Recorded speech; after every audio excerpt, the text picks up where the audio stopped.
Most people hate being alone with their thoughts. I'm the only person I like being alone with. My thoughts get me into trouble. I don't need anybody egging me on. I wouldn't mind having a big-titted mute around, though. But I'm sure even she would find a way to communicate her thoughts and feelings. Like I need to deal with that. And just as I was daydreaming about my big-titted mute, my real girlfriend stormed into our apartment. I could tell she had been drinking, but so had I. She stumbled across the apartment to where I was sitting, leaning in front of me, her ample cleavage pouring out of her tank top. She started whispering some really horny shit into my ear and grabbing my crotch. Normally, I would take every opportunity to ravage this beautiful woman. Today, though, I was already half a quart in, and I could smell the cum of her other boyfriend on her breath. Even worse, I could taste it when she kissed me. She decided to get upset when I pushed her face away. What the fuck? I could smell his cum on you. I'll have you know I didn't even see Chuck today. Well, why do you smell like his cum then? Well, I went to Chuck's apartment and he wasn't home. His neighbor Hank saw me and invited me in for a drink.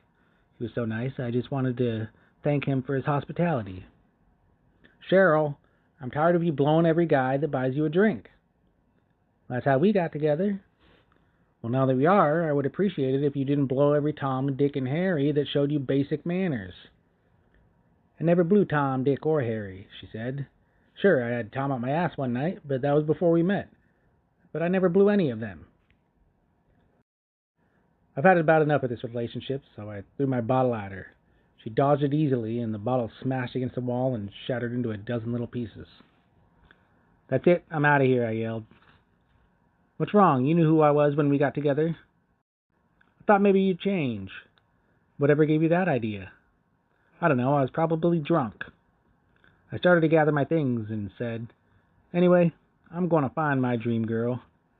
Your dream girl? Yeah, the big-tittied mute. I continued picking my dirty clothes up off the floor and shoving them in my suitcase. Yes, I told you, my dream girl. Where do you think you're going to find this woman? Well, the search is half the fun. Well, look how big my tits are, Bill. Aren't these good enough for you? They were for a while, but I have a dream. There's no reason I should have to settle. Well, what if I could quiet down, she asked. Cheryl, you talk in your sleep. I don't think you can keep quiet. Yes, I can, she screamed. And she ripped through the house, going through drawers and looking for something and screaming, Yes, I can. Yes, I can. It was like 2008 all over again. And she found whatever it was she was looking for and took a knee behind the kitchen counter. When she came up, she had a threaded needle. She was shoving it into her top lip and through the bottom one. What the hell are you doing? She didn't say a word.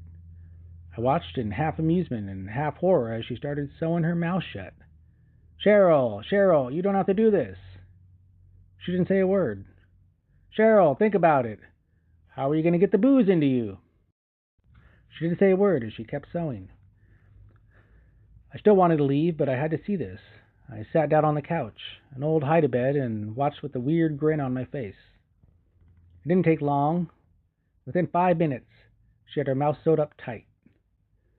I don't know why, but this whole scene was really turning me on, and Cheryl must have noticed, because she took her tank top off and walked over to the couch, and she started fishing the purple-headed monster out of my pants. Cheryl, you don't have to do this, I told her. She didn't say a word. She just started stroking. I guess sometimes dreams really do come true.